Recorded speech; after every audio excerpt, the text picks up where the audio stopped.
is a lamp unto my feet, and a light unto my path. Thy word is a lamp unto my feet, and a light unto my path.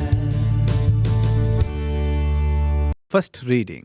A reading from the first book of Kings, chapter 11, verses 4 to 13.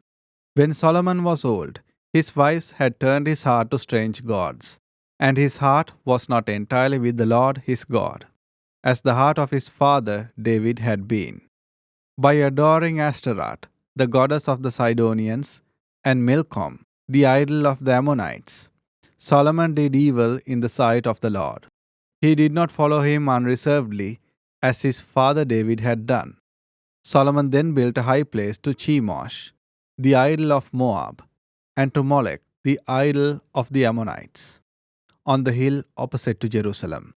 He did the same for all his foreign wives, who burnt incense and sacrificed to their gods. The Lord, therefore, became angry with Solomon, because his heart was turned away from the Lord, the God of Israel, who had appeared to him twice. For though the Lord had forbidden him this very act of following strange gods, Solomon had not obeyed him. So the Lord said to Solomon, "Since this is what you want, and you have not kept my covenant and my statutes, which I enjoined on you, I will deprive you of the kingdom and give it to your servant. I will not do this during your lifetime, however, for the sake of your father David. It is your son whom I will deprive, nor will I take away the whole kingdom. I will leave your son one tribe for the sake of my servant David, and of Jerusalem, which I have chosen." The word of the Lord. A reading from the Holy Gospel of St. Mark, chapter 7, verses 24 to 30. Jesus went to the district of Tyre. He entered a house and wanted no one to know about it, but he could not escape notice. Soon a woman whose daughter had an unclean spirit heard about him. She came and fell at his feet. The woman was a Greek, a Syrophoenician by birth, and he begged him to drive the demon out of her daughter. He said to her, "Let the children be fed first, for it is not right to take the food of the children and throw it to the dogs." She replied and said to him, "Lord, even the dogs under the table eat the children's scraps." Then he said to her, "For saying this, you may go. The demon has gone out of your daughter." When the woman went home, she found the child lying in bed and the demon gone. This is the gospel of the Lord.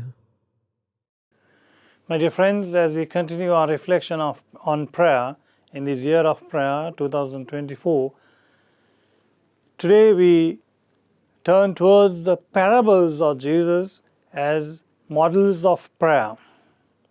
Jesus narrated many parables to explain the message of the kingdom of heaven.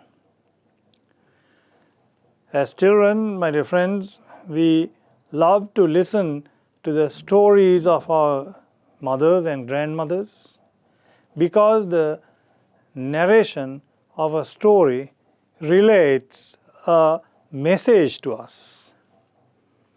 Jesus used the parables to relate the message of the kingdom of heaven and enlighten the minds of the people through the parable to turn towards God.